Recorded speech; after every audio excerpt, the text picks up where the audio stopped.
Hi, I'm James Knott and this is your Better Beer Authority. Recently, I've been learning how to homebrew. I wanted to jump into all grain brewing, but wasn't exactly sure where to start. I couldn't even figure out what equipment I should buy in the first place. So I went to visit my buddy Kyle Klaibur in Marion, Ohio, to learn more about it. You may know him as YouTube user hophedbrewhaus. Now this video is not an in-depth look at all grain brewing. It is just intended to give a broad overview of the process for someone who is just getting into it. We started the day by crushing the grain with the Barley Crusher Maltmill. Kyle uses a drill instead of the crank handle that comes with it to save time. You can buy barley pre-crushed though, so this isn't a crucial step if you're looking to build your brewery on a budget. Our next step is to heat the water that we're adding the crushed barley to. We're getting the strike water ready for an IPA we're brewing today. Target mash temp is 148, so with my system we're going to get this up to 15 to 17 degrees above our target strike temp, and then we'll dough in. We put the heated water in our mash tun, which is an igloo cooler that helps maintain a steady temperature for over an hour. In this case, the grain was mashed for 75 minutes for our Munich IPA. Mashing is the process of converting the starches to sugars. Some sugars are fermentable and some are not. A cooler mash of 148 degrees Fahrenheit will lead to more fermentable sugars and therefore a drier beer.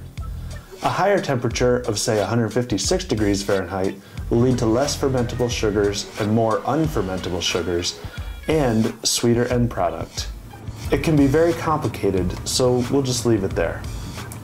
It's time to separate the sweet wort from the mash. We begin by recirculating the first few quarts back into the mash tun. The first few quarts are cloudy with proteins and debris. This is called the Vorlauf step. It is now time for sparging. Kyle uses a batch sparge, which is popular amongst homebrewers. It is slightly less efficient at extracting the wort, but much faster and more convenient than fly-sparging. It is two steps. First, you drain the wort from the mash into your boil kettle. Second, you add the remaining water that you need for your boil to the mash tun to rinse the remaining sugars from the barley. Now it's time to boil our wort. We boil the hops to extract their bitterness. The longer we boil the hops, the more bitterness we extract. On the flip side, a long boil also removes the nice aromatic oils that hops provide. So generally, there will be hop additions at the beginning of the boil and at the end of the boil, so that we can extract the bitterness and have some of those nice aromas in the final product. Well, the boil on our IPA is going. I have 2 ounces of Magnum for bittering. Gonna go ahead and toss those in and boil for an hour. Kyle keeps his hops vacuum sealed in a freezer. For today's Munich IPA, we are using 8 ounces of hops for a beer that should come in around 100 IBUs, a hophead's dream beer. We begin the timer for the boil when we add the first hops to the wort. We boiled this beer for 60 minutes. All right, I'm gonna add another ounce of Columbus hops for 5-minute boil. After an hour, it was now time to chill the wort to yeast pitching temperatures. The goal is to cool it off as quickly as possible to prevent it from being contaminated. We used an immersion wort chiller with a garden hose. Once the wort was chilled to 78 degrees, we drained it into our carboy. Kyle uses a strainer and funnel to pull out some of the hops and aerate the wort. Once the wort is in the carboy, we pitch the yeast. We use dry yeast for our Munich IPA.